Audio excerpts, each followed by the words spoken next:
The Three Little Pigs. The Three Little Pigs.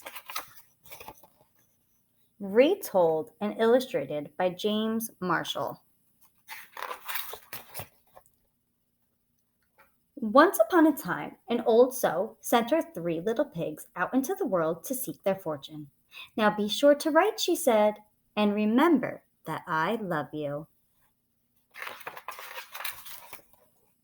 The first little pig met a man with a load of straw. I know, said the little pig.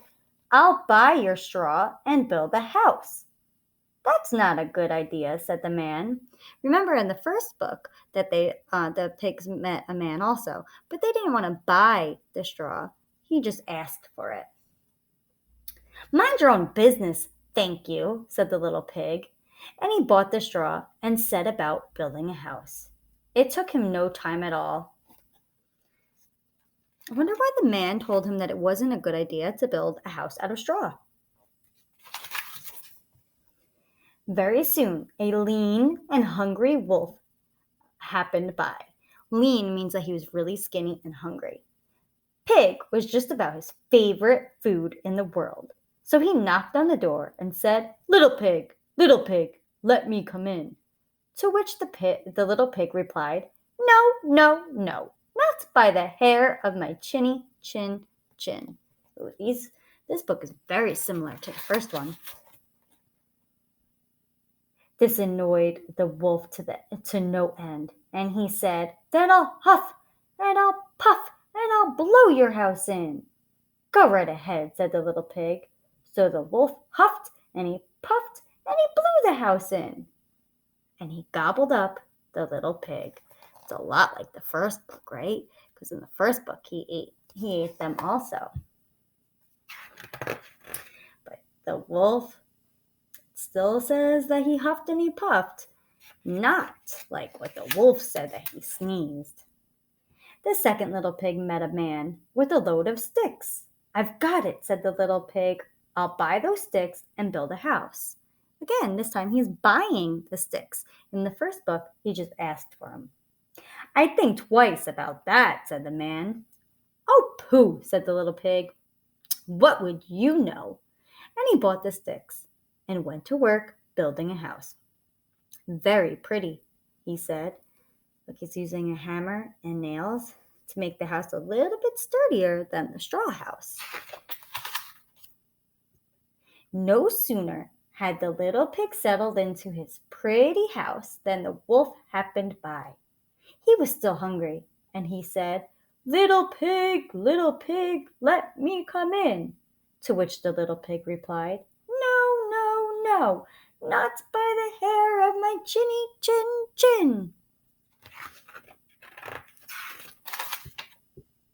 The wolf didn't care for that at all, and he said, "I'll huff, and I'll puff, and I'll blow your house in." "Ha, ha, ha," said the little pig. So the wolf huffed, and he puffed, and he blew the house in. And he gobbled up the little pig. Now he ate that pig too. Now the third little pig met a man with a load of bricks. "These bricks will make a fine, sturdy house." That means strong, said the man. "Capital idea, my good fellow," said the little pig. So he bought the bricks and set about building a house. It took him quite a bit of time, but it was well worth it. "Nice and solid," said the little pig.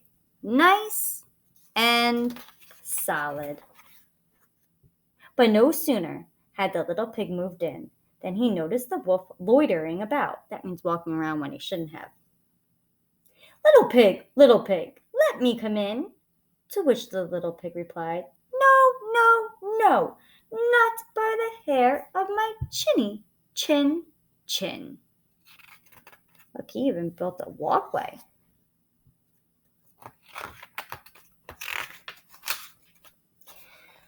Well, the wolf had heard that before, and he said, "Then I'll huff, and I'll puff, and I'll blow your house in."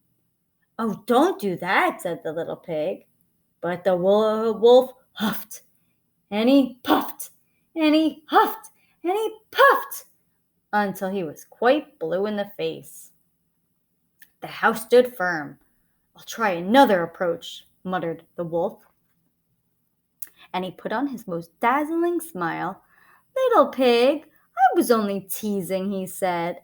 "By the way, I hear tell that Farmer Jones has the most scrumptious turnips, sorry. Shall we go pick a few?"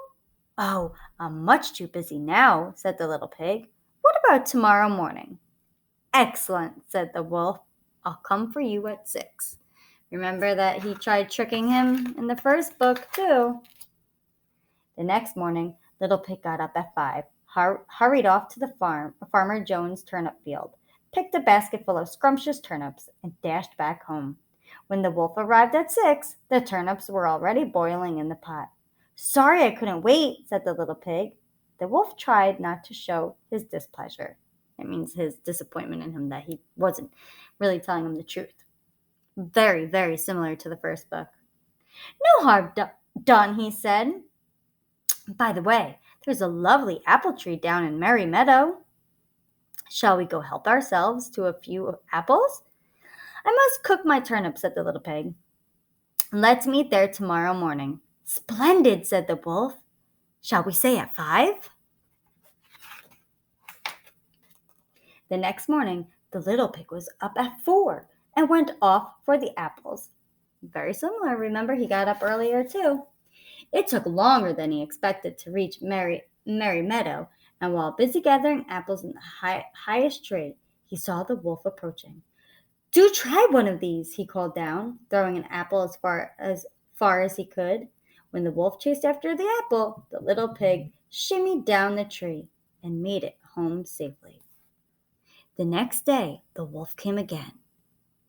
Really, he was quite put out. There's a fair today on Hog Hill," he said. "Would you care to go?"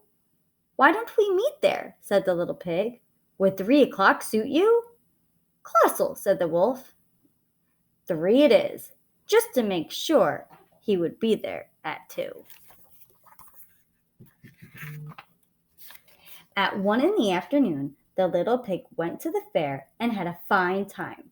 So fine that he lost his track of the hour. Suddenly, out of the corner of his eye, he saw the wolf coming up the hill without a minute to spare. The little pig jumped inside an empty butter churn and rolled down the hill towards the wolf. Well, the wolf was so scared, he ran all the way home. That evening, the wolf went to the little pig's house and told him how frightened he'd been by a great round thing that came down the hill. "Frightened you, did I?" said the little pig. That great round thing was a butter churn, and I was inside." This was simply too much for the wolf to stand. "I've been nice long enough," he cried. "I'm going to eat you up right now," and he climbed onto the roof. When the little pig saw this, he put a big iron pot in the fireplace and quickly stoked the fire. Here I come," cried the wolf. "Dinner time!" "You could say that again," said the little pig, and he cooked the mean old wolf and gobbled him up. Oh, so in this book, the third little pig ate the wolf. Remember the first book, that the wolf ran away. But boy, oh boy, were they similar. They were very close to being the same book as the first and the last one that we read. Nice job.